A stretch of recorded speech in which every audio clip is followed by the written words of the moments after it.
Hello everyone, I want to use this video to go over our lecture number 6, weather maps reading and weather forecasting.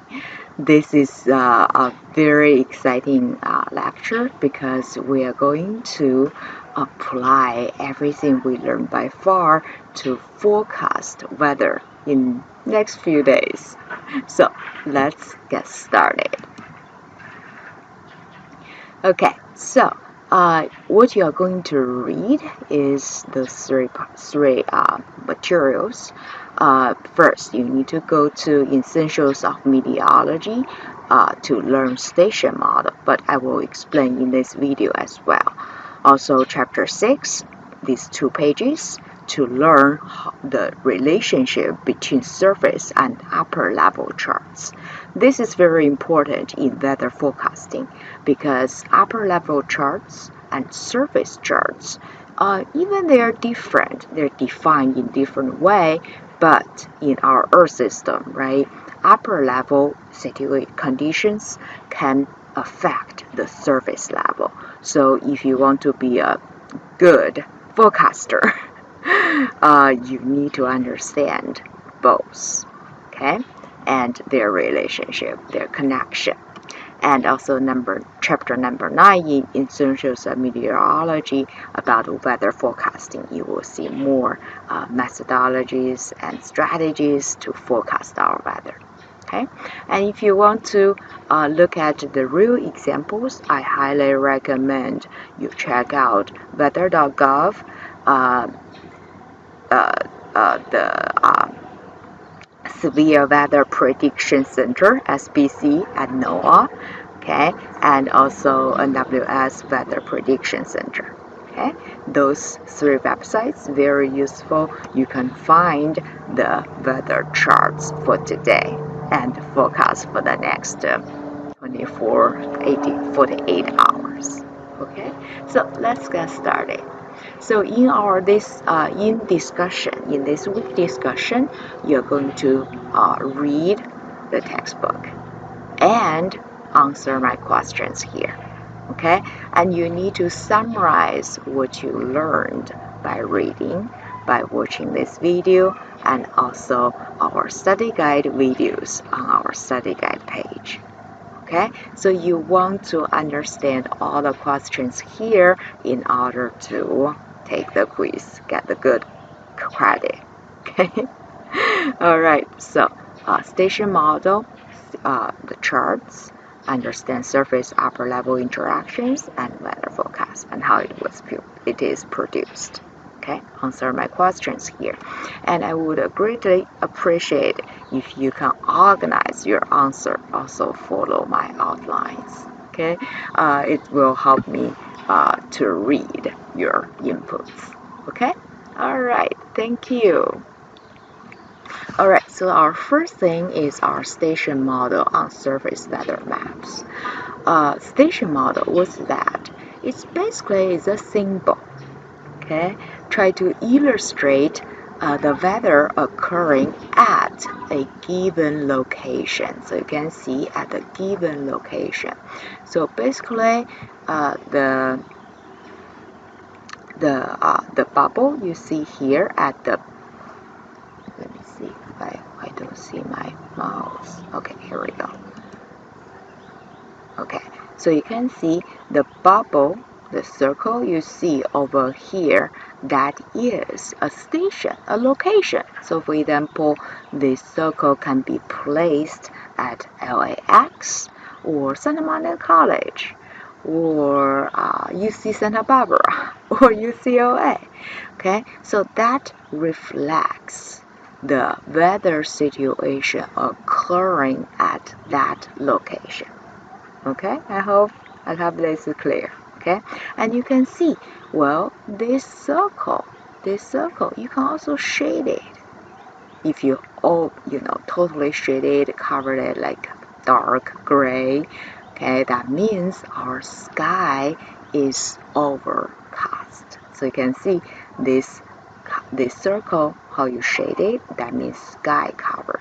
So for example, if you have like half of the sky covered by cloud, you will shade it in half. Okay, and also you can see around this circle, around your station, you can have many symbols and numbers to illustrate what's going on at that point, at that location. Okay, so you can see here, this is the wind. Okay, this shaft, okay, this bar means the wind direction. So wind is named after the direction where it comes from. So you can see here, it comes from north west, right? Moving into your direction, okay, like this. Okay, so we will call this wind northwest wind. Okay, at the end of this the bar here, this is the tail of the wind. Okay, you can put a lot of bars here. This long bar that is 10 knots, and this one is 5 knots. So you plus them together, that is 15 knots. Okay, so let's go to this website. So you can see here, I basically just grabbed it from this website, and you will see different answers, different symbols. What does that mean? So for example, here you can see this long barb that is 10 knots, and this short one is 5, and this triangle is 50. So how you calculate it, you just plus them together. Okay, and you can see blowing from the west. So from the west is the tail of the wind to east, right? So we will call that west wind. And how about this one? This one is from the northeast. That is 20, 10, 10 plus 5, 25 knots. Right? And this one blowing from the south, only 5. And if there's no wind, it's just like this, like a target. Okay? So read this website. You will see the very detailed explanation on all the symbols. Okay? Alright, so let's go back. Alright, in addition to wind, you also have temperature. Very easy to read. That is in the unit of Fahrenheit. This is the dew point temperature. You should know what is dew point, right? That is the temperature your air will become fully saturated with water, with moisture, and then you will see when the temperature get to dew point temperature, you will see a lot of precipitation or cloud formation, right? So you can see here, that is why in this case, I can forecast it's going to rain or cloudy. Okay, so you can see here the weather conditions, 3 dots. So let's go back here, 3 dots. 3 dots is moderate rain, right? Moderate rain. So that is how we forecast based on the station model. Okay. And on the left side, you have another 2 numbers they both indicate pressure. But the one on the top, that is the sea level pressure, means 0 meter. Okay, at that level, sea level pressure, what's the number? Okay, and the second one, this one is a pressure trend in the past 3 hours. You also have this symbol to show you. You can see this -6, that means it's decreasing. Okay, so you can see here it's down here and then stay stable. Okay, but here I want your attention. Very important, those 2 numbers, there's not the final answer. You cannot say, oh, my sea level pressure is 107. My changing is decreased by 6. No, that's not. We need to do something about those 2 numbers, as explained here, pressure. Okay, so you can read it here, and you can see the symbol here, the changing the trend, and this is sky cover. But let me go over. It sounds a little complicated, but it's really simple. Okay, so you just need to follow the 3 steps. Okay, so you can see, for example, if you have here, if the pressure portion and the station model reach 997, okay, let's see, 997, okay, the actual pressure should be this number. How it comes? Okay, step number 1. You should first divide the number you see here, 997 in this case. In the previous case, it's 107, right? Divide it by 10. You will have 10.7 for this station, but 99.7 for the station, another station. Okay? And the second one is put digit 9 or 10 in front of the result of step number 1. So you can see here, if I put 9 here, that will become 999.7, right? And if you put 10, it will have 1099.7. Okay, then the last step, you convert the 2 results here, 999.7 or 1099.7, well, to mean sea level air pressure, which is a constant, always this number, okay, and see which one is closer to this mean sea level air pressure. Okay, so 999.7, right? We have smaller difference, so 999.7 is the answer.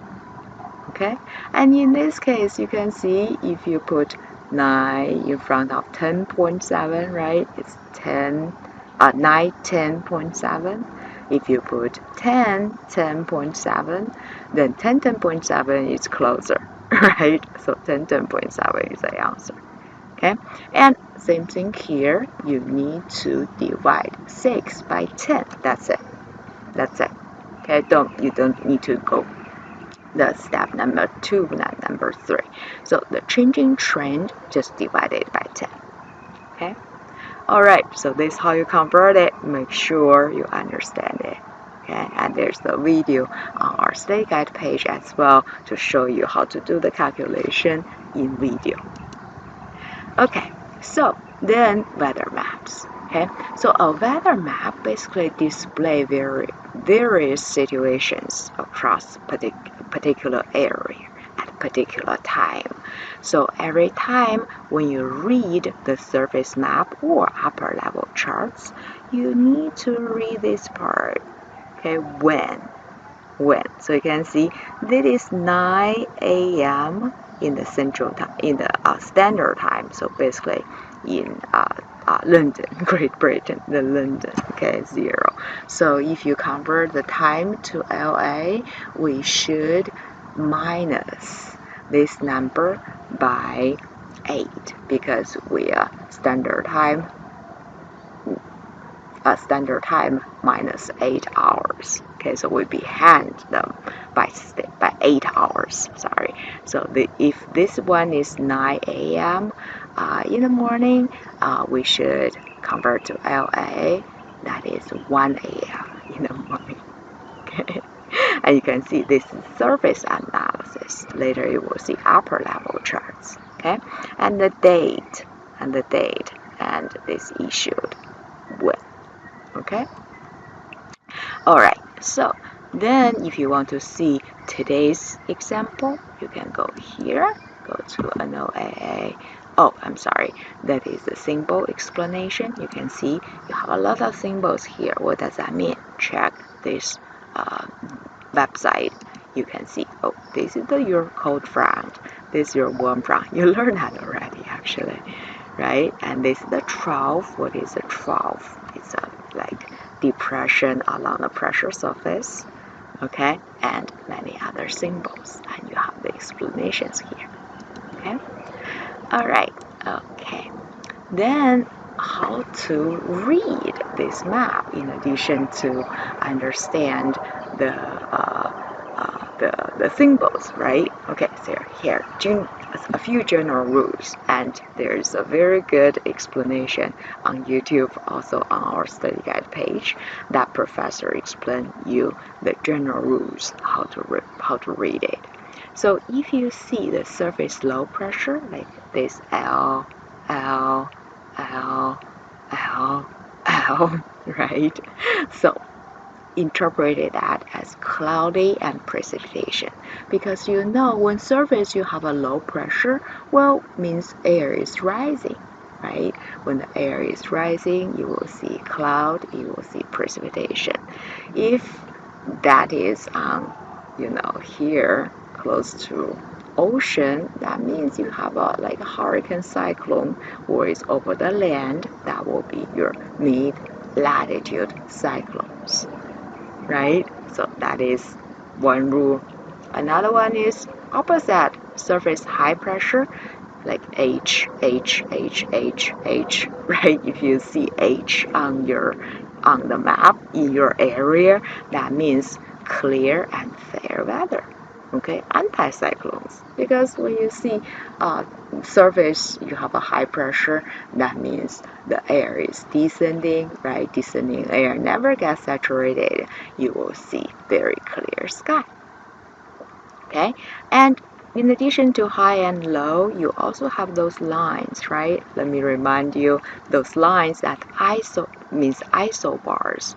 Isobars, that is the lines connecting all the location with same air pressure. And you can read the numbers right here, right, along the line.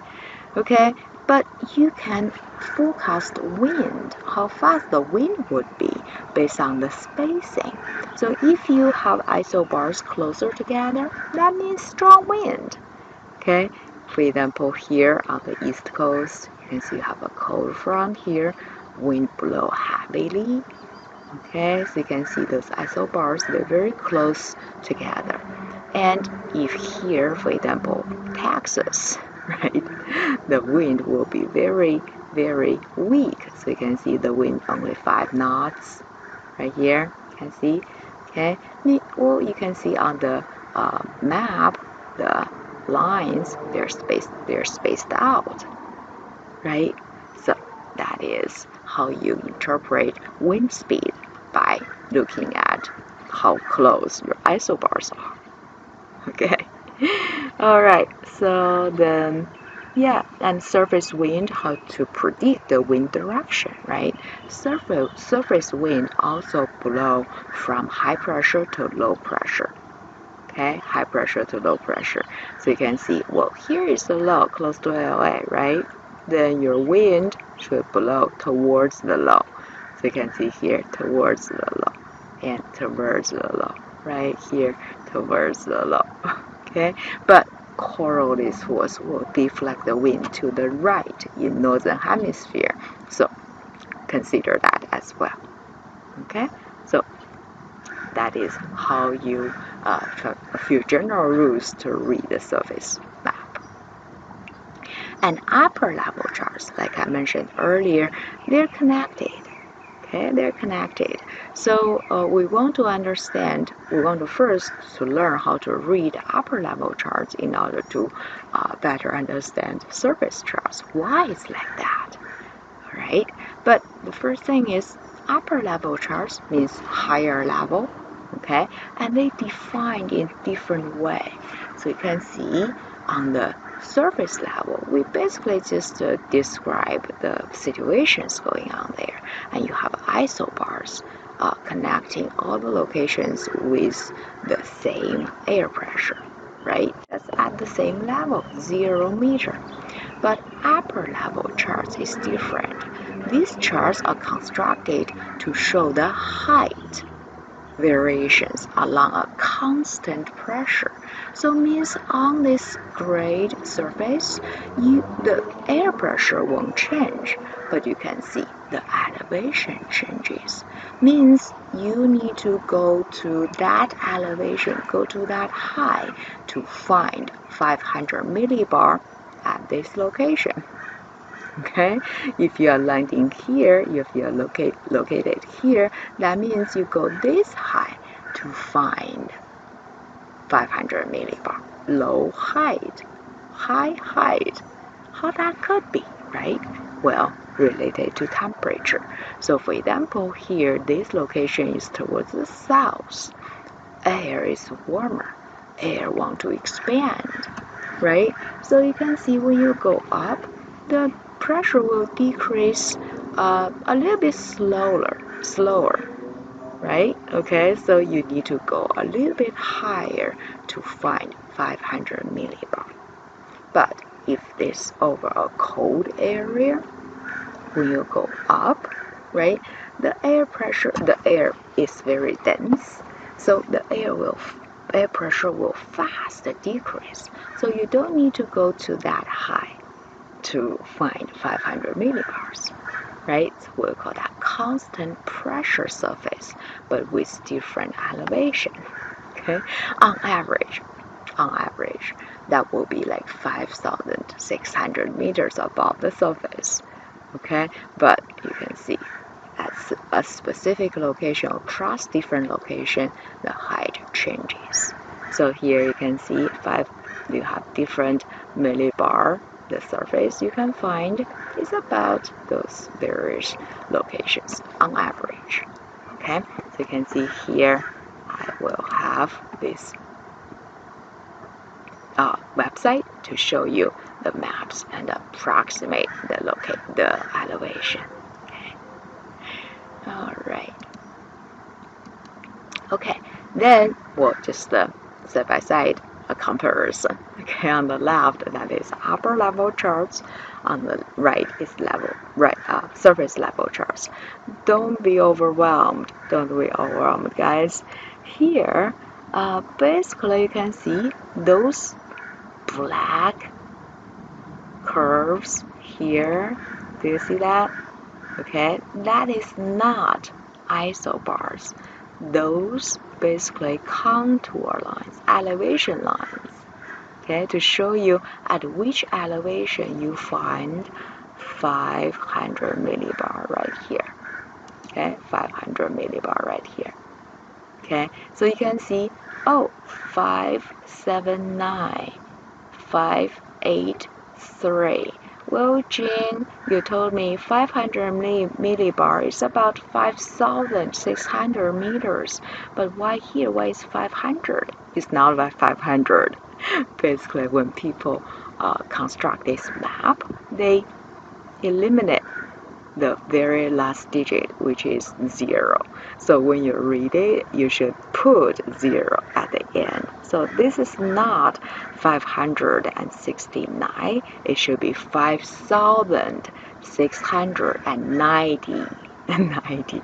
Okay, so that is upper level, how to read to which elevation I should expect 500 millibar. Okay, and those red numbers, that is temperature. At about that level. Okay, and you can see the wind. This is the wind, same thing. Okay, same thing as your surface level, but you can see they blow so fast, right? And they run parallel with those elevation lines, contour lines. Means if you put here, they basically run along this surface, this upper level surface, right? You can see here, they run parallel to those lines. Those wind, you learned that already. We call that geostrophic wind. They run very fast compared to the surface because there's no friction force, only Coriolis force and gradient force, right? Okay, no friction to slow them down. Okay, but those two, they're connected, guys. How they connected? Let's see. Okay, so there's another relationship to show illustration to show you the upper level and the lower level. Okay, so they define in different way. Okay. All right. So these the contour lines. Okay, let me see. Oh, here I want to. Okay, guys, there's an illustration to show you how it looks. Okay, in addition to this very complicated chart. Okay, so you can see that is to show you the elevation changes, and on the map you have the elevation changes. Okay, so here I want to highlight this low on upper level chart is not low pressure. It's basically low elevation, means here. Okay, means here. That means air is very cold. So you can see air is very cold, right? And the air is condensed. So you don't go to that high to find 500 millibars. You can see only 5,400. As opposed to the south, this is the high elevation, temperature is high, expanded, right? You need to go very high to find 500 millibars. Okay? Alright, then they're connected. The surface level and the upper level, they're connected. So how so? Let me show you. So you can see you have this like curve, right? This low means you have this depression, you have this trough, so-called trough. Okay, so on this surface, it's just like your roller coaster, right? The air, the wind you blow, you can see here, I showed you, they blow along the surface, right? Okay, so when they blow along the surface, along this elevation surface, well, if you go to this downslope, right, the wind will be converging together because they run so fast, and they will go down to enhance the air pressure at the surface. So that is why they will push. You basically have too much wind, too much air. Okay, they converge together. They run down slope, so they will be, let's say, squeezed down to the ground. So that will cause the high pressure at the surface. Okay, as opposed to this side, you will have the air climbing up this slope, right? They will slow down, they will divergent away from each other. So you basically have less and less air at this point, right? So that will force the lower level air moving up because air is a fluid. Anywhere you have this low pressure or your lack of air, the air will flow into that area. Okay, including those vertical, connection. So that is why every time you have this upper level moving up, the upper level wind moving up, you will trigger the low pressure at the surface. So you can see here, once you have this low, you're going to have mid-latitude cyclone, right? Mid-latitude cyclone. You have this low, you will develop a cold front here, warm front there, right? So that is how the upper level charts and lower level charts, they're connected. Okay, so read this webpage, you will see a very detailed explanation. Okay. Alright, so let's see. Same thing here. If you have this rising up, diverging air, you will trigger low at the surface. Okay. Alright, so geostrophic wind and upper level charts. I think I covered this at the beginning. In the earliest slides, you can see here. Okay, upper level charts, wind blow along this surface. You can see here, this basically is a downslope. You can see this wind blow very fast, right? That's correspond to here. Okay, they run very fast, they converge together, too much air. So at the surface level, don't be fooled here. This is the upper level, you will have a high pressure. Okay, but you can see when they're rising up, when they climb up slope, they will be diverging, they run slower. You can see compared to this side, right? So you will have a detailed explanation here. Click on this link, you will see, let's see, yes, you will see how the wind changes speed when they go up slope and down slope. Okay? Alright, so let's keep going.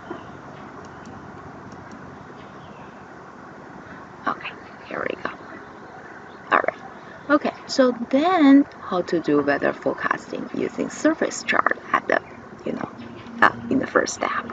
Well, here, read the symbols. That is the key. That is the key. Okay, so you can see you need to understand what is cold front, warm front, stationary front, and occluded front, and how to read your station model, right? Once you see those mid-latitude cyclone, those weather systems, we'll put them in motion, because you can see they're moving. Okay, so you can see here, for example, like Dallas. Okay, at this point, Dallas, maybe you can see you have like a quarter of the sky covered by cloud. There's nothing happening here, right? But in the next like a few hours, you can predict Dallas is going to see heavy rain, because you can see this cold front moving to Dallas, right? You can see those arrows pointing to Dallas, and your system will move in this cold front moving to Dallas. So you will forecast Dallas in the next like 3 hours. You will see heavy rain. You will change the wind direction to the north, right? It will become colder, as opposed to Memphis, right? You can see now it's raining. It's raining. It's like moderate, light rain. Okay, it will rain more maybe. Okay, but as this warm front passed by Memphis, well, the rain will stop, and the air will become warmer and maybe more humid, right?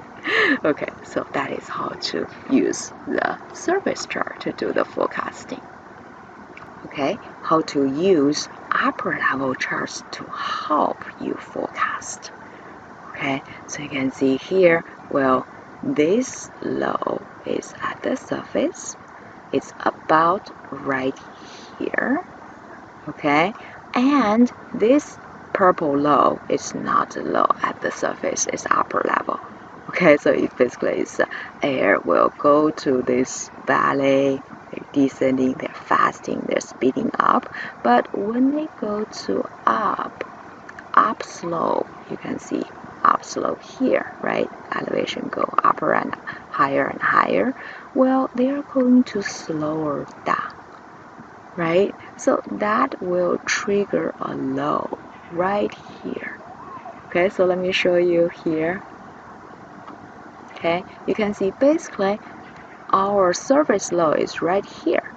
Okay, and above upper level, the air diverging away. They're slowing down right here. Okay, so that is upper level. Okay, because you have this valley right here. Okay, so long story short, as long as your location is located beneath this up slope, okay, right here beneath this up slope, you will see low pressure. And you know the general rule, right? The general rule, let's see where it is.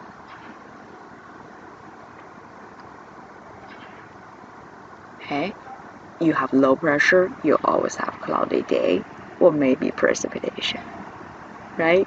Okay, so that is how upper charts and lower charts they're connected. Okay, and you can see more helps to help you forecast the weather. Well, we usually run multiple models. They will have different results. We basically just average them out. Okay, but again, this one show you the upper level. Okay, you can see you have a trough here, you have a trough here. In terms of elevation, guys, 500 millibar. Okay, and based on this station model, based on this model B, you will have a trough here, you will have a trough here, right? Okay, and station C, you have different results, but more or less they're along our west coast, more or less this location like here, location here, and this location here. You will basically find the common ground to forecast your weather. Okay, all right. Okay, and of course satellite image And you can see here satellite image. You turn on this to show the cloud, right? You will see this like a comma-shaped cloud. That means you will have this mid-latitude cyclone happening right here. Okay, all right, okay. And then this is from infrared, basically show you the temperature of the cloud. If you see here, oh, the cloud is very cold. Okay, that means, well, you're going to have this cold front. Okay, and this is the Doppler radar model. Okay, we can also use radar to detect the wind, precipitation. So you can see here, that means in this area, Chico, right here, you will have very heavy rain. Okay, and here on our coast, over our ocean, you also have a lot of rain right here. Okay, you can see here that is corresponds to this cold front. Okay, warm color, the very heavier color means a lot of rain. Okay, all right. Okay, so we actually have advanced weather interactive processing system. So this basically is a picture of almost every National Weather Service their office. I often take my student to the National Weather Service office at Oxnard. They just look exactly the same like this, and on every desk you have multiple monitors to show you different satellite image. Okay, people will run different model. You can see here to try to predict what will happen next. Okay, and then you will see here more pictures. Those forecasters or meteorologists, they will discuss based on Doppler radar, and maybe this is infrared images. I'm not gonna tell, but they will discuss what's happening next. Okay, so I hope this pandemic can end soon so I can take you to our Oxnard office. And let me know if you want to shadow them for one day. They offer this very interesting internship or shadowing. So basically you will sit next to a real meteorologist for a couple of hours in a day to see how they predict the weather in the next few hours. It's pretty cool. I've done that. Let me know if you also want to try. I can direct you to the meteorologist I know in Oxnard. Okay. All right. Then the very last slide is the time ranges for the forecast. So we have nowcast means few hours. Okay. Short range means 12 hours or few days. Well, the longest one we actually can predict the next week or seasonal outlook, whether we will have a very serious wildfire season or not, right? We are looking ahead by 3 months or even longer. All right, okay, so that is time ranges. If you want to predict those seasonal outlooks, you need to collect more data, okay, to produce a reliable forecast. Okay, and the nowcast means, oh, watch out, you're going to have a tornado or hurricane warning advisory, this type of thing. Okay, or wildfire. Okay, we're looking at the situations, or you collect the data for a few hours. That is enough. Okay, all right. So I believe that is all my slides at the end. So in this lecture, in this module, you're going to understand station model, to learn how to read the charts, to understand how the surface and upper level charts interact with each other, and also how to do your forecast. Make sure you read those chapters and summarize what you learned here. There's a few videos in our, I need to log in again, but on our study guide page to show you how to do that. So let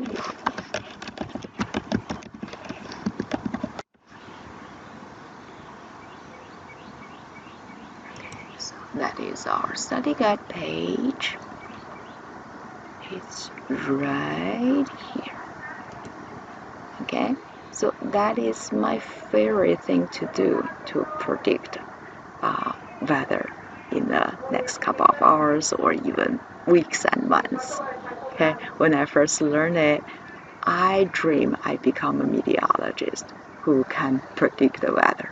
Like you have the magic power.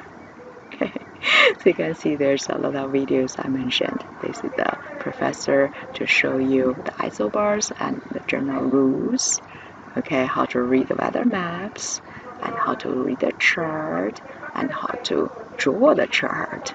Okay, and upper level, lower level, how they connected. Okay, and how the forecast is made from NOAA. Okay, so make sure you're checking them out and happy learning, happy weather forecasting. Bye for now.